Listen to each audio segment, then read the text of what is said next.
నమస్తే, welcome to our channel. నేను ప్రియా కౌశిక్. ప్రస్తుతం మనతో పాటు సీనియర్ జర్నలిస్ట్ కిరణ్ పోల్దాస్ గారు. హలో సార్, నమస్తే. హాయ్ అండి, నమస్తే అండి.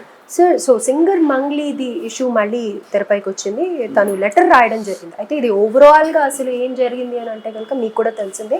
Rammohan Naidu central minister invitation ప్రకారం ఒక ఆర్టిస్ట్గా తను వెళ్ళి అక్కడ పాట పాడడం జరిగింది. సో ఇప్పుడు అదే హైలైట్ చేస్తూ నేను ఒక ఆర్టిస్ట్గా వెళ్ళానే తప్ప నాకు ఏ పార్టీ ముద్ర నా పైన వెయ్యకండి, అలా వేసి నేను ఎన్నో అవకాశాలు కోల్పోతున్నాను అని చెప్పేసి సింగర్ మంగ్లీ తన ఆవేదన వ్యక్తం చేసింది. దీనికి ఏమంటారు?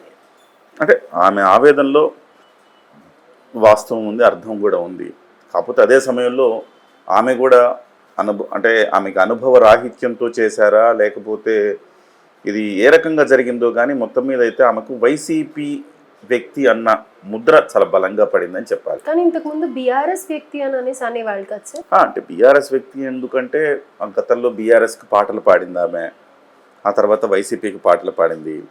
సో బీఆర్ఎస్ వ్యక్తి అనటానికి కూడా రీజన్ అసలుకి తెలంగాణ వాళ్ళు ఆమెను ఓన్ చేసుకున్నారు. వాస్తవానికి ఆమెది తెలంగాణ కాదు, ఆమె అనంతపూర్ మహిళ. అనంతపూర్ ఒక గిరిజన కుటుంబానికి, లంబాడ కుటుంబానికి చెందిన వ్యక్తి. ఆ అమ్మాయి పేరు అసలు పేరు సత్యవతి. సత్యవతి హెచ్ఎం టీవీలో నేను పనిచేస్తున్నప్పుడు హెచ్ఎం టీవీలో మేమే ఇంట్రడ్యూస్ చేసాం ఆ అమ్మాయిని. ఒక కాంపిటీషన్, మారుమోగిన పాట అని ఒక కాంపిటీషన్లో సత్యవతిని ఇంట్రడక్షన్ చేయడం జరిగింది. అందులో ఆమె గెలిచారు ఆ కాంపిటీషన్లో. మారుమోగి జానపద గీతాల పోటీ అనమాట అది. సో అందులో ఆమె విజయం సాధించిన తర్వాత ఆమె V6 అనే ఛానల్కి వెళ్ళటం, అక్కడ మంగ్లీ అనే ఒక పాత్రను ఆమె పోషించడం, అంటే రాజకీయాల్లోనే ఒక వెటకారంగా సాగే ఒక కార్యక్రమం. సావిత్రి ఇంకా సత్య ఇప్పుడు ఆ తర్వాత ఆ ప్రోగ్రాము తీన్మార్ మల్లన్న కానీ మంగ్లీ కానీ అక్కడి నుంచి వచ్చిన వాళ్ళే. సో ఆ తర్వాత రోజుల్లో ఆమె మంగ్లీ కానీ ప్రసిద్ధి చెందింది. అసలు పేరు అందరం మర్చిపోయారు. మంగ్లీ కానీ ప్రసిద్ధి చెందింది. ఆమెకు ఒక పర్టికులర్ ఒక టిపికల్ వాయిస్ ఉంటుంది ఆమెకి. అందరిలాగా కాకుండా ఒక డిఫరెంట్ వాయిస్ ఉంటుంది. దాని ద్వారా ఆమె ఈ జానపద గీతాలకు, అలాగే ఒక భక్తి పాటలకు, రాజకీయ పాటలకు ఆమె వాయిస్ చాలా బాగా సూట్ అవుతుంది. ఒక హై పిచ్ ఎత్తుకోగలుగుతుంది ఆమె. సో దానివల్ల ఆమెకు విరివిగా అవకాశాలు వచ్చినాయి. భక్తి పాటలు పాడేది, ఆ తర్వాత రాజకీయ పాటల్లో కూడా బీఆర్ఎస్ కొన్ని పాడింది, ఆ తర్వాత వైసీపీకి పాడింది, తెలుగుదేశానికి పాడింది, అన్ని పార్టీలకు పాడింది. తెలుగుదేశంకి తప్ప మిగతా అన్ని పార్టీలకు ఆమె పాడింది. బీజేపీకి పాడింది, బీఆర్ఎస్కి పాడింది, వైసీపీకి పాడింది. అయితే ఈ క్రమంలో జరిగిన పొరపాటు ఏంటంటే ఆమెకు అనుభవం లేక ఆ రకంగా జరిగి ఉంటుందని నేను అనుకుంటున్నా. పర్టికులర్ కావాలని ఒక పార్టీకి బాగా ఊదాలని అనుకోకపోయి ఉండొచ్చు, కానీ అనుకోకుండానే కొన్ని పరిణామాలు ఆమెకు వైసీపీ మనిషి అన్న ముద్ర వేసే వైసీపీకి పాటలు పాడింది. 2019లో ఆమె పాడిన ఒక పాట వైసీపీకి కొన్ని కోట్ల వ్యూస్. ప్రతి రాజకీయ కార్యక్రమంలో ఆ పాట పాడించేవారు. ఆ పాట ప్రసారం అవుతూ ఉండేది. రాజకీయ ప్రచారం మొత్తం కంటిన్యూస్గా ఆ పాట మారుమోగుతూనే ఉండేది. సో చాలా సూపర్ హిట్ అయింది అదొకటి. దాని తర్వాత ఆమెను జగన్మోహన్ రెడ్డి పిలిచి అభినందించడము, ఆ తర్వాత SVBC ఛానల్కు ఆమెను ఒక మెంబర్గా వేయటము, ఇవన్నీ చూసిన తర్వాత ఆ అమ్మాయి పర్టికులర్గా వైసీపీ మనిషి అన్న ఒక ముద్ర పడింది.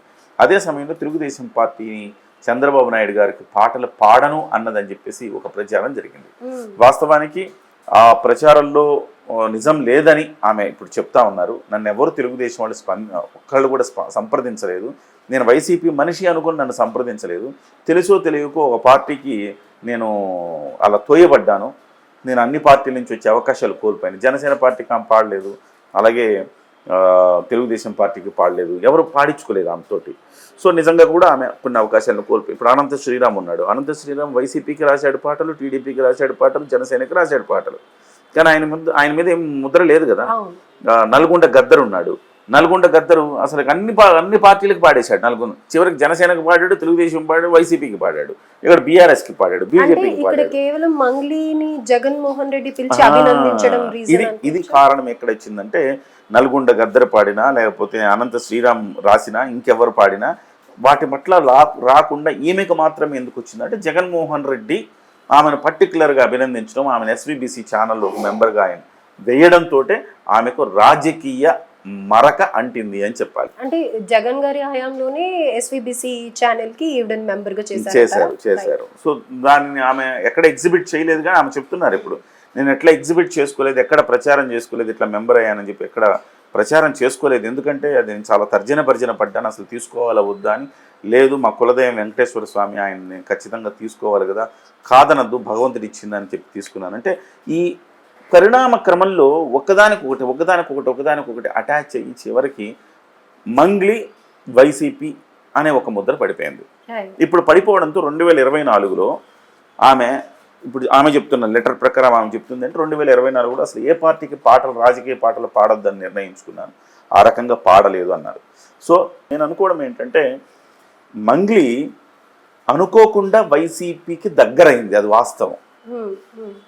ఆ అమ్మాయికి వైసీపీ అంటే ప్రేమ, తెలుగుదేశం అంటే కోపం ఉండకపోవచ్చు, ఉన్నాయనే నేను అనుకోను. ఒక కళాకారిణిగా వాళ్ళు ఎక్కువ ప్రోత్సహించారు ఆ అమ్మాయిని, ఆటోమేటిక్గా వాళ్ళతో అసోసియేట్ అయింది. ఇది ఆ అమ్మాయికి కొంచెం నష్టం కలిగించిందేమో అనిపిస్తుంది. ఇవాళ తెలుగుదేశం పార్టీ కార్యకర్తలు చాలా ఫైర్ అయ్యారు.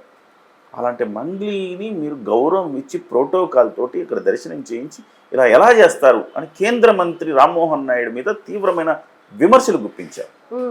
అయితే ఈ సందర్భంలో కళాకారులు అనే వాళ్ళు తెలుసుకోవాల్సిన విషయం ఏంటంటే చాలా సున్నితమైన వ్యవహారం. సినిమాలు రాజకీయం కలవకూడదు. ఎప్పుడైతే కలుస్తాయో చాలా పెద్ద ఇష్యూస్ అవుతాయి. లైలా సినిమా ఉంది. లైలా సినిమాలో పృథ్వీ చేసిన వ్యాఖ్యలు ఎంత దుమారం రేపాయో చూసాం మనం. చివరికి కొన్ని వేల ట్వీట్లు, 25,000 ట్వీట్లు, సినిమాని మేము అట్లా చేస్తాం ఇట్లా చేస్తామని బెదిరింపులు ఎన్ని వచ్చి చివరికి అతను క్షమాపణ కూడా చెప్పాడు. సో ఎంత దుమారం రేగింది. కళాకారులు అన్న వాళ్ళు కొంచెం రాజకీయాలకు దూరంగా ఉంటే మంచిది. లేదు, కళలకు రాజకీయానికి ఒక సపరేట్ స్పేస్ పెట్టుకుంటే బాగుంటుంది. సో ఈవెన్ మీరు రాజకీయాల్లో ఉండదలుచుకుంటే కళల్లో ఖచ్చితంగా కొన్ని అవకాశాలు కోల్పోవాల్సి వస్తుంది. మీరు వైసీపీకి దగ్గర అయితే తెలుగుదేశం వాళ్ళు అవకాశాలు ఇవ్వరు, మీరు తెలుగుదేశం దగ్గర అయితే వైసీపీకి అవకాశాలు ఇవ్వరు. సో కాబట్టి మీరు నిజంగా కళాకారిణిగా మీరు పూర్తి స్థాయిలో ఉండాలి, ఎదగాలి అనుకున్నప్పుడు రాజకీయాలకు పూర్తిగా దూరంగా ఉండాలి. సో ఒక పాట వాళ్ళకి పాడితే ఒక పాట వీళ్ళకి పాడాలి. ఖచ్చితంగా పాడిన తర్వాత కూడా వాళ్ళు ఏదైనా కార్యక్రమంలో వాళ్ళు స్పెషల్గా మిమ్మల్ని అట్రాక్షన్గా తీసుకెళ్ళి పిలవాలని నాకు అదొక ప్రచారం. కొంతమంది తరపున తిరిగింది ఆవిడ, ప్రచారంలో కూడా పాల్గొన్నది. నేను ఒక్క మాట కూడా చంద్రబాబుని అనలేదు ఎక్కడ ప్రచారంలో. అంటే మీరు వైసీపీ తరపున తిరిగారు కదా, మరి మీ మరక అంటదా? సో కొన్ని తప్పిదాలు ఆమె నుంచి ఉన్నాయి. ఇలాంటి విమర్శలు రావడానికి ఆమె అర్హురాలే అంట నేను. డెఫినెట్గా ఆమె తప్పిదాలు ఉన్నాయి కాబట్టి ఇలాంటి విమర్శ వచ్చింది. సో ఇదొక గుణపాఠం అని చెప్పాలి. ఇవాళ నేను 2024కి నేను ఎవ్వరి పాట పాడలేదు, ఇలాంటి విమర్శలకు దూరంగా ఉండాలి అనుకున్నాను అంటే మొత్తం అయిపోయాక ఏముంది అందులో. సో 2029 కూడా వస్తుంది. అంటే పీక్స్లో ఉంది ఆమె కెరీర్ పీక్స్లో ఉన్నప్పుడు జూనియర్ ఎన్టీఆర్ లాంటోడే, వారసత్వం ఉన్నోడే రాజకీయాలకు దూరంగా ఉన్నాడు. ఒక్క రాజకీయ కామెంట్ చేయకుండా జాగ్రత్త పడుతూ తన కెరీర్ని తీర్చిదిద్దుకుంటున్నాడు. జూనియర్ ఎన్టీఆర్ అంటే సాక్షాత్తు ఎన్టీఆర్ గారు మనవడు. ఇవాళ తెలుగుదేశం పార్టీకి నిజం చెప్పాలంటే నందమూరి వారసుడు, నందమూరి కుటుంబం నుంచి వారసుడు. ఇవాళ నారా కుటుంబం దాన్ని ఆ లెగసీ కంటిన్యూ చేస్తోంది. వాస్తవంగా నందమూరి నుంచి అంటే జూనియర్ ఎన్టీఆర్ కంటే మించిన వాడు లేడు. కానీ తను తెలుసుకున్నాడు, రాజకీయంగా నేను ముందుకెళ్తే నా కెరీర్ ఖతమవుతుంది అని తెలుసుకొని గుణపాఠంలా నేర్చుకొని ఇవాళ రాజకీయాలు దూరంగా ఉన్నాడు. సో అటువంటిప్పుడు ఆయనే అంత దెబ్బతింటే చిన్న చిన్న కళాకారులు మీరు ఎంత దెబ్బతింటారు ఆలోచించుకోవాలి. ఎవరైనా కానీ కళాకారునిగా రాణించాలంటే కళాకారులుగా డెఫినెట్గా సినిమా రంగంలోనే ఉండాలి, రాజకీయాలకు దూరంగా ఉండాలనే దానికి ఈమె ఎపిసోడ్ ఒక ఉదాహరణగా మనం చూడాలి. బట్ ఏదేమైనా ఏదో అంటే పిచ్చుక మీద బ్రహ్మాస్త్రం లాగా తెలుగుదేశం శ్రేణులు కూడా అంతగా దాన్ని పట్టించుకోకపోతే మంచిది. ఆమె జీవితం ఎంత పాపం, ఒక లంబాడి మహిళ కింది స్థాయి నుంచి ఎదిగి ఇవాళ దేశం గర్వించదగ్గ ఒక కళాకారిణిగా ఎదిగింది. ఆయన ఎవరండి, ఈషా ఫౌండేషన్. ఆయన ప్రతి శివరాత్రి అప్పుడు మంగ్లీ లేకపోతే కార్యక్రమం లేదు, పాడుతుంది. సో దేశం గర్వించదగ్గ కళాకారిణి అయింది మంగ్లీ. కాబట్టి మంగ్లీ తెలియక చేసిన తప్పుగా భావించి అందరూ ఒక కళాకారిణిగా ఆమెను ఆహ్వానించాలి, ఆమెని అంగీకరించాలి తప్ప దాన్ని పట్టుకొని తెలియక చేసిన ఒక ఆడబిడ్డ తెలియక చేసిన తప్పు అనుకొని మన్నించాలి తప్ప. సో ఇదొక గుణపాఠంలాగా అటు మంగ్లీ కానీ అప్కమింగ్